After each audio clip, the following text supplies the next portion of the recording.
एक अपराधी ने सीधे मुझ पर ग्रेनेड फेंका। मैंने बिना सोचे समझे उसे पकड़ लिया। मुझे लगा शायद मैं सही समय पर उसे वापस फेंक सकता हूं, लेकिन इसके बजाय अगली सुबह मैं पूरी तरह ठीक होकर जागा, जैसे कुछ हुआ ही ना हो। लेकिन जैसे ही मैं अपने अपार्टमेंट से बाहर निकला, कई गाड़ियों ने सीधे मुझे टक्कर मार दी। चाहे मैं कितनी भी बार मरूं, हर सुबह ठीक समय पर जाग जाता हूं, उसी दिन को फिर से जीने के लिए। मैं हमेशा की तरह वही नीली कमीज पहनता हूं, जूते की दुकान के सामने से गुजरता हूं और उन स्नीकर्स को देखता हूं जो मैं कभी खरीद नहीं सकता। फिर कॉफी शॉप में जाकर अपना हमेशा वाला ऑर्डर देता हूं, बिना चीनी की ब्लैक कॉफी।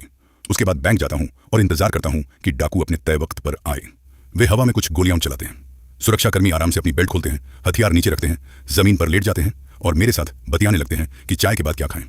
हम सबको इसकी आदत हो गई है, क्योंकि हम में से कोई असली नहीं है। हम इस खेल के अंदर के NPCs हैं। हम सिर्फ एक मकसद के लिए हैं, खिलाड़ियों को उनके मिशन पूरे करने में मदद करना। जो लोग धूप के चश्मे पहनते हैं वे असली खिलाड़ी हैं। वे शहर में जो चाहें कर सकते हैं। जिसके पास चश्मा नहीं वो बस एक NPC है, प्रोग्राम का पालन करने के लिए मजबूर, और मैं उन्हीं में से एक हूँ। जब तक एक दिन कुछ अनोखा हुआ।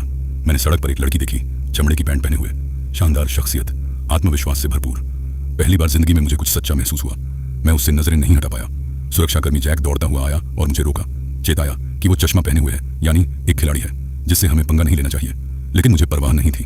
पहली बार मैं अपने तय रास्ते से भटका और उसके पीछे भागा, बस उसका नंबर लेने की उम्मीद में। नतीजा अच्छा हुआ कि मैं NPC हूँ। अगले दिन हमेशा की तरह फिर से जिंदा हो गया।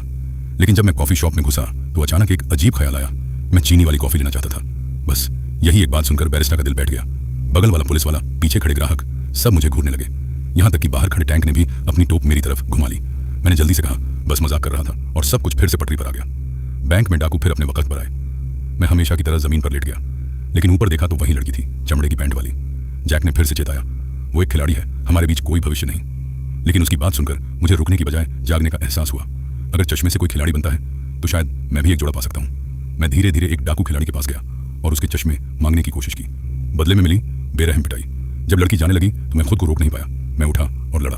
उसी उथल पुथल में गलती से मेरी उंगली ट्रिगर पर दब गई और खिलाड़ी मार गया। मैंने उसके चश्मे उठाए और भाग गया। जैसे ही मैंने चश्मा लगाया, पूरी दुनिया बदल गई। इमारतें बदल गई, सड़कें बदल गई। मेरी नजरों के सामने आइकॉन और संकेत भर गए। पास में एक मेड किट दिखा। जैसे ही मैंने उसे छुआ, मेरी सारी चोटें पल भर में ठीक हो गईं। पहली बार मैंने सोचा, यार ये तो गजब है। कुछ देर बाद एक खिलाड़ी आसमान से गिरा और मेरे सामने धड़ाम से जमीन पर पटका। चारों तरफ पैसे बिखर गए। मैंने हाथ बढ़ाया और रकम पलक झपकते मेरे खाते में आ गई। मैं खुशी से झूम उठा। मैं बन गया।